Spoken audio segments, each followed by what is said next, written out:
अस्सलाम वालेकुम। Welcome two names virtual academy. आज हम पढ़ रहे हैं यूनिट नंबर 8 का lesson number 2, firms and industries. सबसे पहले हम पढ़ते हैं कि एक फ़र्म क्या होती है। काफ़ी दफ़ा हमने सुना है कि ये एक फ़र्म है, मैं एक फ़र्म में काम करता हूँ। ठीक है, तो फ़र्म होता क्या है, इस टर्म को समझते हैं।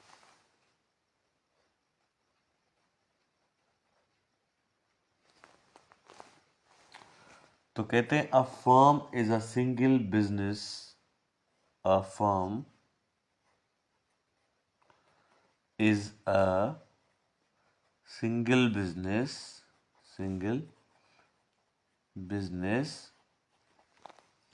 और प्रोड्यूसर। बस ये इसकी डेफिनेशन है। एक सिंगल बिजनेस या एक सिंगल प्रोड्यूसर फर्म कहलाता है। ये आप मिसाल ले लें Bata shoes for example Bata shoes. अब बाटा शूज में क्या बनता है? जाहिर सी बात है, शूज बनते हैं। इसको बनाने वाला भी एक ही प्रोड्यूसर है और ये एक सिंगल बिजनेस है। ठीक है, तो एक सिंगल बिजनेस है, इसके अंदर ये मल्टीपल बिजनेस की एक नहीं है, एक सिंगल बिजनेस है बाटा शूज। अब ये क्या है? एक फर्म है। ठीक है जी। कहा जाता है कि एनी ऑर्गेनाइजेशन ऑफ पीपल या any group of people that use the factors of production, labour, capital and raw material in order to produce goods and services that are sold to consumers, governments or other firms। ठीक है जी। अब देखें, firm के अंदर जो है हमें labour रखनी पड़ती है जो हमें कोई चीज़ बना के दे। ठीक है, कैपिटल हमें रखनी पड़ती है, रॉ मटेरियल्स रखने पड़ते हैं। ठीक है जी।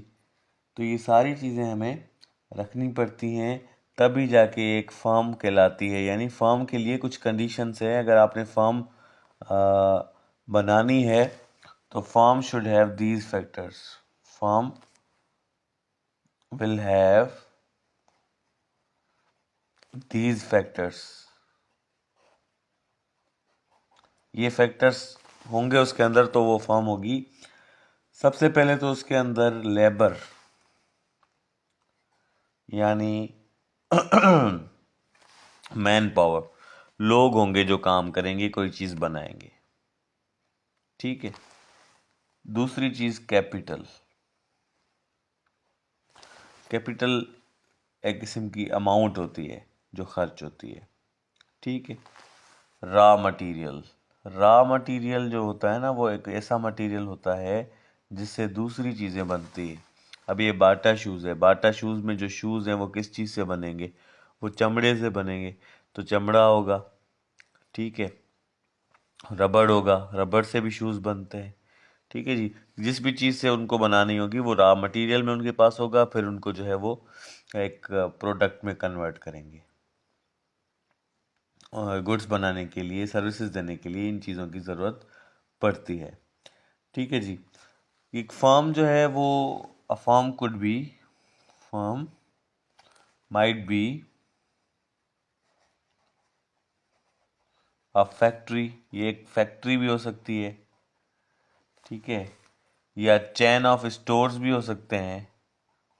चेन ऑफ स्टोर्स यानी 3-4 दुकान हो सकते हैं। ठीक है। जैसे आप देख लें पीक फ्रीन बिस्किट है। ठीक है जी। वो भी एक एग्जाम्पल है फर्म की। ये फर्म आपको समझ में आ गया? यानी एक सिंगल बिजनेस या एक सिंगल प्रोड्यूसर जो है वो फर्म कहलाता है। जैसे बाटा शूज़ मैंने आपको बता दिया, ये फैक्टर्स होंगे फर्म के अंदर। और फर्म एक फैक्ट्री भी हो सकती है या चेन ऑफ स्टोर्स भी हो सकते हैं। ठीक है। दूसरे नंबर पे हमारे पास है इंडस्ट्रीज। अब हम पढ़ते हैं इंडस्ट्रीज को।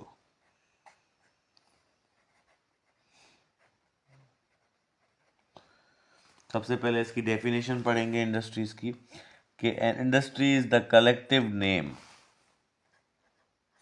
एन इंडस्ट्री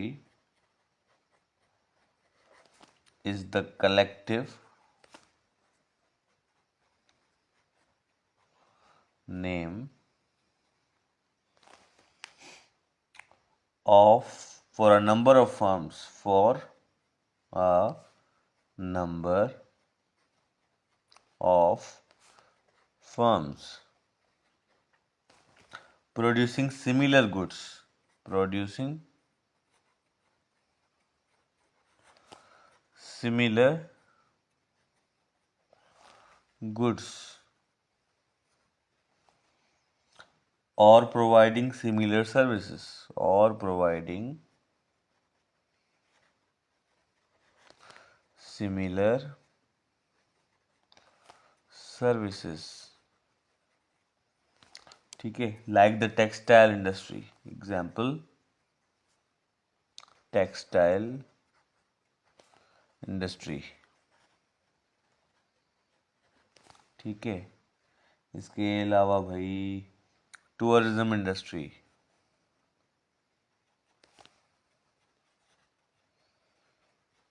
इसके अलावा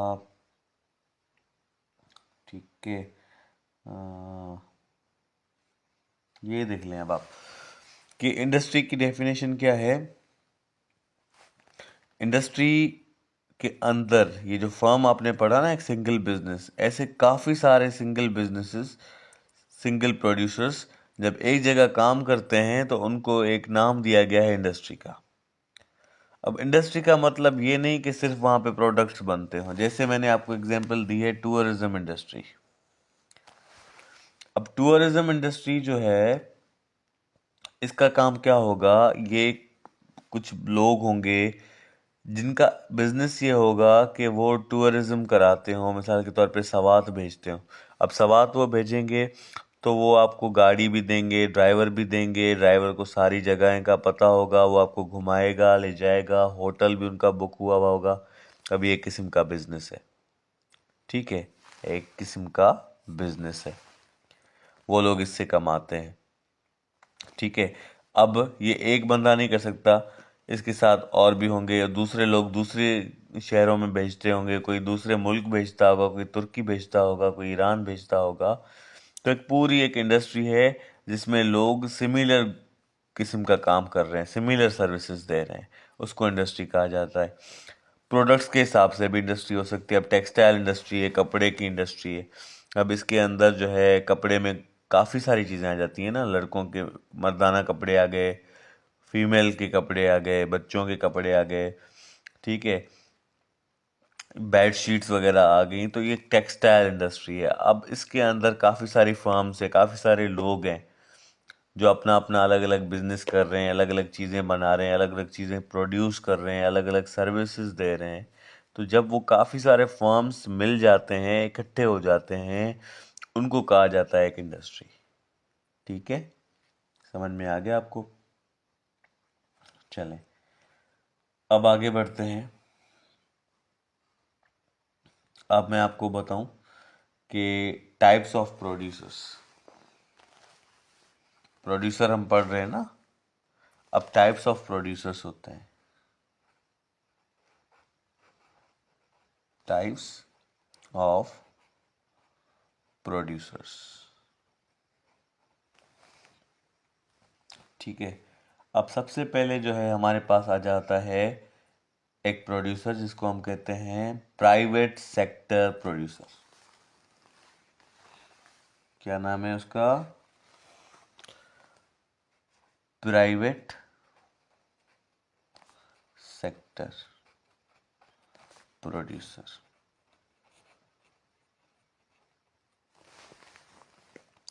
ये कौन लोग होते हैं?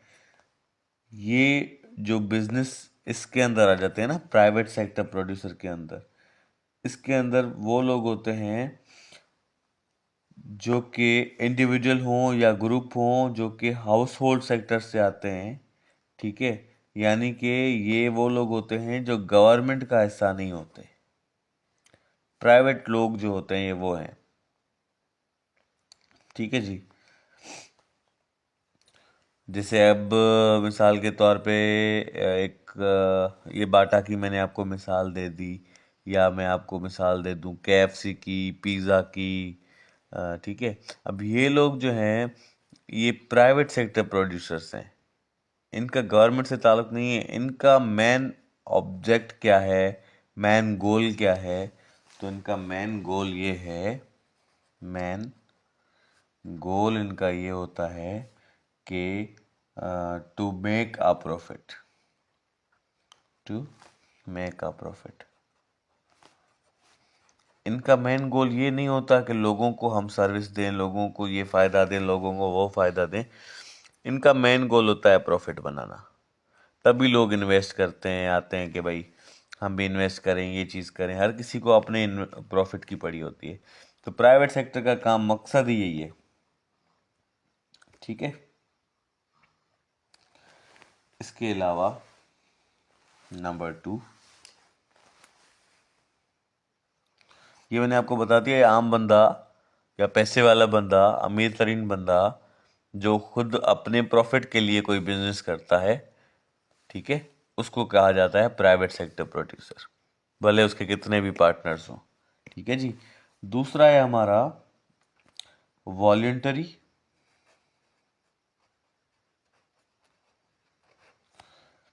या फिर नॉन प्रॉफिट ऑर्गेनाइजेशन, और नॉन प्रॉफिट ऑर्गेनाइजेशन।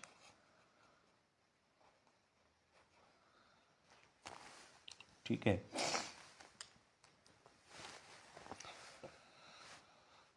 अच्छा, ये जो है ना, ये वो लोग होते हैं जो कि नीड देखते हैं कम्युनिटी की। ठीक है। ये लोगों की ज़रूरियात पूरा करने के लिए काम करते हैं। इसमें इसके नाम से ही हमें पता चल रहा है कि ये नॉन प्रॉफिट है। इसके अंदर जो है हमारी NGOs आ जाती हैं। अब एक NGOs है, मैं आपको एग्जांपल देता हूँ, वो है हैंड्स। ठीक है, एक एग्जांपल है हैंड्स।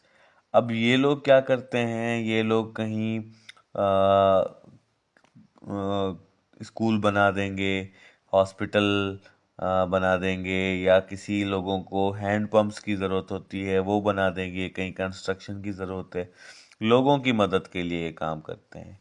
सेफ है, जैसे सिंध एजुकेशन फाउंडेशन, ये तो थोड़ा बहुत जो है गवर्नमेंट से एफिलिएट हो गई है, लेकिन ज़्यादातर इसका जो काम है वो नॉन गवर्नमेंटल ऑर्गेनाइजेशन का है। तो इसमें जो है आपने काफ़ी सारे स्कूल्स देखे होंगे जो फ्री ऑफ कॉस्ट लोग बच्चों को पढ़ाते हैं और बहुत ही बेहतरीन सर्विस देते हैं। ठीक है। अच्छा, एक बहुत बड़ी मिसाल आपको दे दूं, ईदी फाउंडेशन।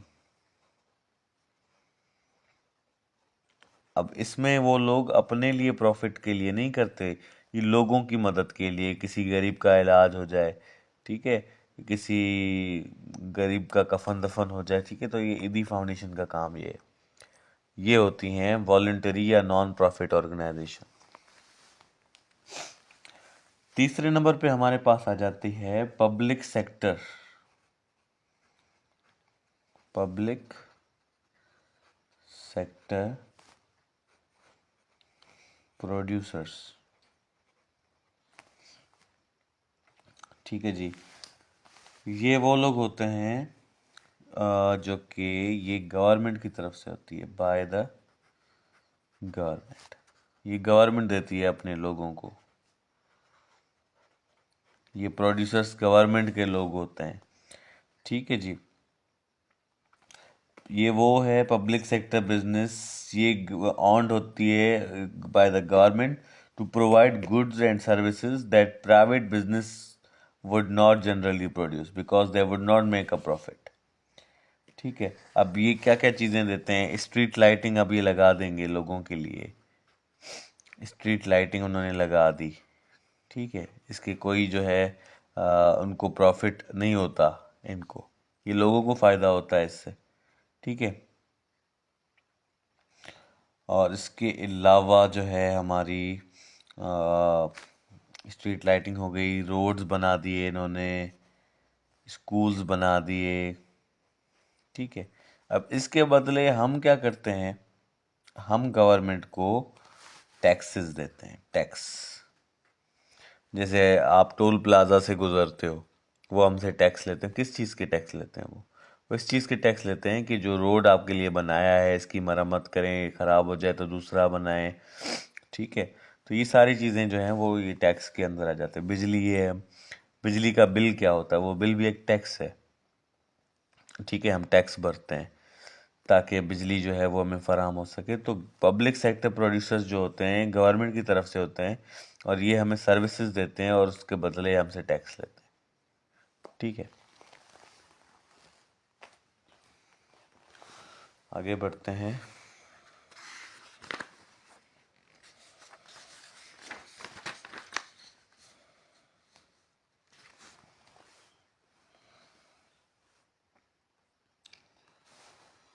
अच्छा, मैंने आपको कब बताया कि कोई भी प्रोडक्शन होती है तो उसके कुछ फैक्टर्स होते हैं, ठीक है। अब वो फैक्टर्स में फैक्टर्स ऑफ प्रोडक्शन पढ़ लेते हैं।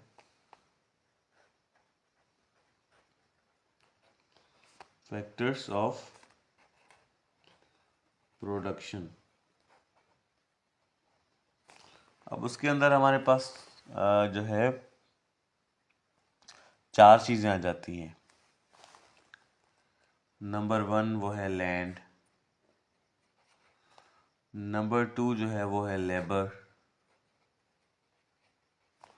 नंबर 3 हमारे पास है कैपिटल, और नंबर 4 जो है वो है एंटरप्रेन्योर।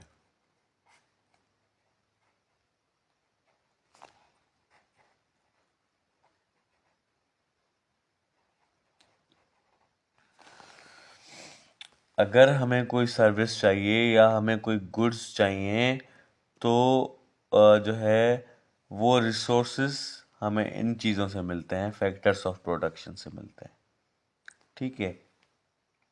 मिसाल के तौर पे हमें क्या चाहिए, हमें चाहिए रोलेक्स वॉच, ठीक है। अब रोलेक्स वॉच के लिए हमें लैंड की ज़रूरत नहीं पड़ेगी, हमें लेबर की ज़रूरत बिल्कुल पड़ेगी, हमें कैपिटल की ज़रूरत पड़ेगी, हमें एंटरप्रेन्योर की ज़रूरत पड़ेगी, ठीक है। हमें चाहिए मिसाल के तौर पे आलू, आलू के लिए हमें लैंड की ज़रूरत पड़ेगी। हमें चाहिए अपने घर बनाने के लिए सीमेंट, लक्की सीमेंट मिसाल के तौर पे, तो उसमें भी हमें लेबर की ज़रूरत, कैपिटल की ज़रूरत, एंटरप्रेन्योर की ज़रूरत। तो कोई भी प्रोडक्ट हो उसको बनाने के लिए इन चीज़ों की ज़रूरत पड़ती है। अब इसको हम जो है वो डिटेल के साथ आज पढ़ते हैं। पहला जो है हमारा टॉपिक है वो है लैंड, ठीक है, ज़मीन। ये एक प्रीशियस गिफ्ट है, प्रीशियस गिफ्ट ऑफ नेचर। कुदरत की तरफ से ये ज़मीन जो है हमें दी हुई है, ठीक है। इससे हमें जो है वो क्या मिलता है, मिनरल रिसोर्सेज मिलते हैं,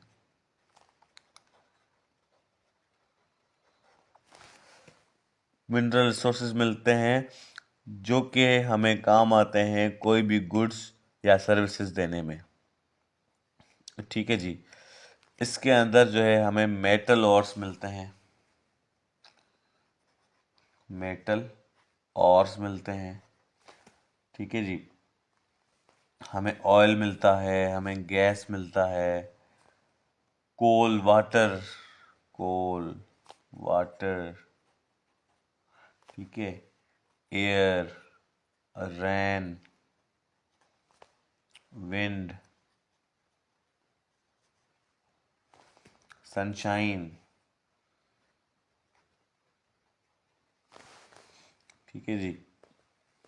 ये सारी चीज़ें हमें ज़मीन की वजह से मिलती हैं। फिर आप सोचोगे हमें बारिश कैसे मिली, ज़मीन की वजह से, विंड कैसे मिली, सनशाइन कैसे मिला। तो जब आप साइंस पढ़ेंगे तो आपको पता चल जाएगा सनशाइन क्यों होता है, विंड कहाँ से आती है, बारिश होती कैसे है, ज़मीन ना होती तो उसमें समंदर ना होते, समंदर ना होते तो बारिश होती कैसे। तो बहरहाल ये सारी चीज़ें जो है हमें ज़मीन की वजह से ही मिली हैं, सही है। अल्लाह ने इंसान को बनाया तो इंसान के लिए सारी ज़रूरत की चीज़ें भी बना दी, तो ये हमारे लिए ही बने हैं। तो ये ज़मीन से हमें चीज़ें मिलती हैं। तो ज़मीन से जो जो चीज़ें बनती हैं वो होते हैं प्रोडक्ट्स फ्रॉम द लैंड। ठीक है। कोई भी देखें, पेट्रोल, गैस, कोल, वाटर, ये सारी चीज़ें जो है हमें ज़मीन से मिली हैं। तो काफ़ी सारे प्रोडक्ट्स हमारे ज़मीन से मिल गए। ठीक है। उसके बाद क्या है, हमारा दूसरा नंबर पे आता है लेबर।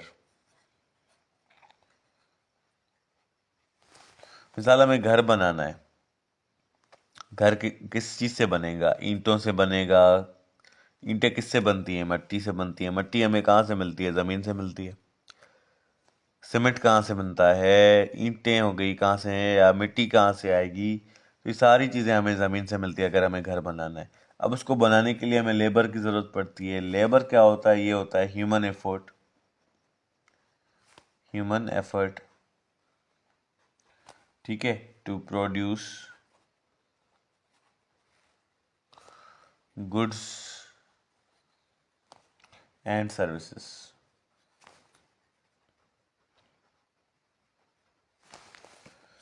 सही है जी। इसके अंदर फिजिकल और मेंटल कैपेबिलिटीज ऑफ वर्कर आ जाता है। Physical and mental capabilities of worker. सिर्फ फिजिकल ही नहीं, मेंटल भी। अब किसी को घर बनाना है तो उसको सीमेंट कहाँ लगाना है, ईंटें कहाँ रखनी है, जो है काफ़ी सारे प्रोसेस होते हैं। अगर वो मेंटल अपना कैपेबिलिटीज़ यूज़ नहीं करेगा तो उल्टा सीधा घर बना देगा जो कि 1 महीने में गिर जाएगा। तो physical plus mental capabilities of workers के अंदर, लेबर के अंदर लग जाती हैं।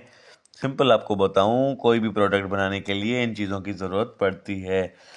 कैपिटल जो वर्ड है, कैपिटल, ये किसको बोलते हैं? इसकी भी ज़रूरत पड़ती है कोई भी सर्विस चलाने के लिए, फर्म चलाने के लिए, बिजनेस चलाने के लिए। कैपिटल ये होता है financial resources. Financial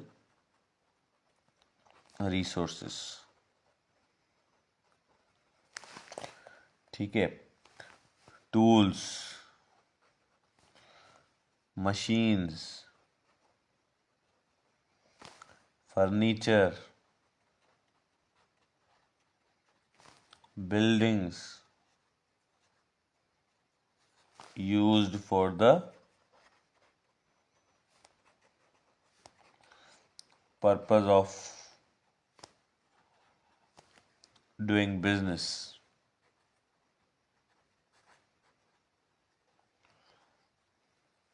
are called capital.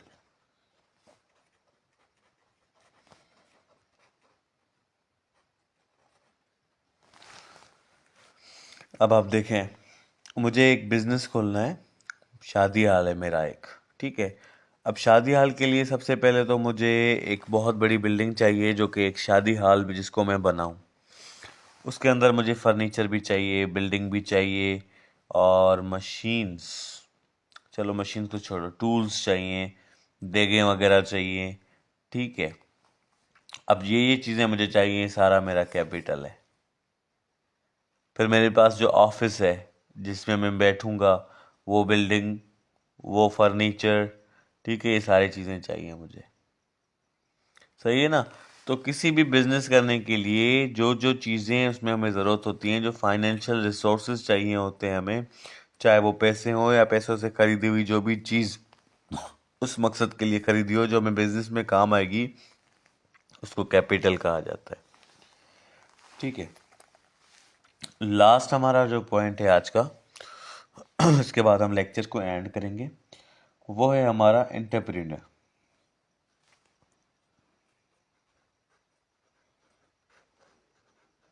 ये वर्ड आपने शायद सुना होगा। इसकी स्पेलिंग याद कर लें पहले तो। एंटर की ENTRE, एंटर। PRENEUR, entrepreneur. ठीक है।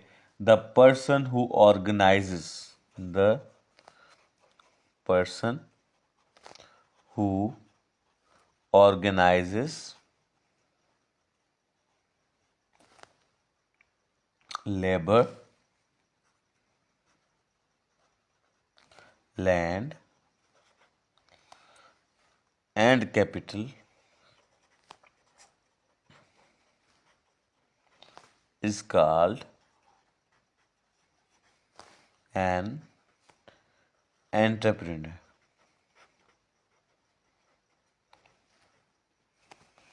ठीक है जी। एक एंटरप्रेन्योर वो होता है जो इन तीनों चीज़ों को मैनेज करे। मिसाल के तौर पे आप चाहते हो कि आप बिजनेस करो, आप जो है मोटरसाइकिल शोरूम खोलो। अब उसके लिए आपको या तो लैंड की ज़रूरत पड़ेगी, या लेबर की ज़रूरत पड़ेगी, या कैपिटल की। अब जो मोटरसाइकिल का शोरूम है उसके लिए आपको इन दो चीज़ों की ज़रूरत पड़ेगी, लेबर और कैपिटल। ठीक है। या शादी हाल वाला ही आप ले लो, मिसाल ले लो आप शादी हाल की भी, तो उसमें भी आपको लेबर की ज़रूरत पड़ती है और कैपिटल की ज़रूरत पड़ती है, बिल्डिंग की ज़रूरत पड़ती है, फर्नीचर की ज़रूरत पड़ती है।